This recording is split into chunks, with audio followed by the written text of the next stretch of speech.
In our sociogram, we first focus on the Clutters and their relationship with one another. Herbert has the biggest symbol because he was the head of the family. His symbol consists of grain towers, which represents Herbert's hardworking mentality and his love for Holcomb. The flag behind the grain towers is included because it symbolizes how Herbert strived for perfection and the American dream. The storm cloud is raining down on the grain towers, which represents Bonnie Clutter because she was an imperfection in their family. She had postpartum depression, which explains Mr. Clutter's disquiet throughout his life. Nancy Clutter is depicted as a stereotypical small-town sweetheart represented by the crown and sash that is displayed. Her boyfriend Bobby is represented by the balloon that's wrapped around Nancy's finger because he is blinded by her popularity. The needle represents Mr. Clutter's longing for Nancy to move on from Bobby and find other people. The needle could pop the balloon at any second, just like Mr. Clutter could get rid of Bobby at any time. The last member of the Clutter family is Kenyon. His symbol is drawn the smallest to show his lack of importance depicted by Capote. He is drawn closest to Herbert because they had the strongest relationship.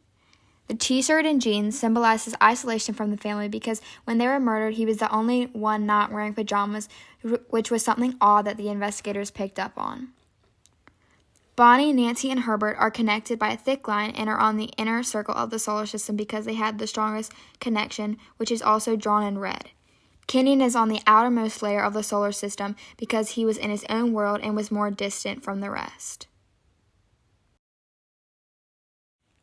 The larger cat at the top of the page represents Dick because he is the more dominant and arrogant of the two men. The smaller cat represents Perry because he isn't as dominant as Dick and becomes more worried after the murders. On page 109, it says, "Then Perry said, 'Know what it is that really bugs me about the other thing? It's just I don't believe it, that anyone can get away with a thing like that, because I don't see how it's possible to do what we did and just 100% get away with it. I mean, that's what bugs me. I can't get it out of my head and something's got to happen.'"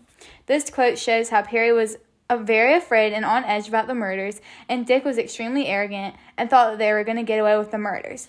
The zigzag line that connects Dick and Perry symbolizes their ups and downs because of their continuing desire to showcase their masculinity and dominating nature.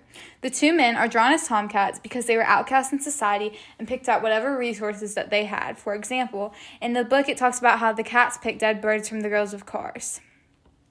The line between Dick and Floyd is a chain which shows the link that Floyd acted as between Dick, Perry, and the Clutters.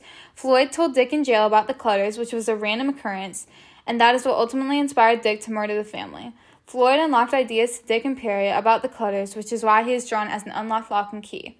The disconnected line connecting Dick and Perry to the Clutters represents the randomness that they were chosen for these murders.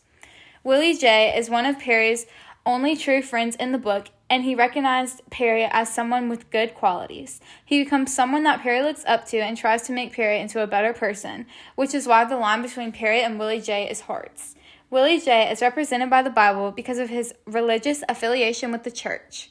Alvin Dewey overarches the whole sociogram because he was the main investigator on the case, which is why he isn't directly connected by a line. He is represented by the magnifying glass to show his superior role in the case.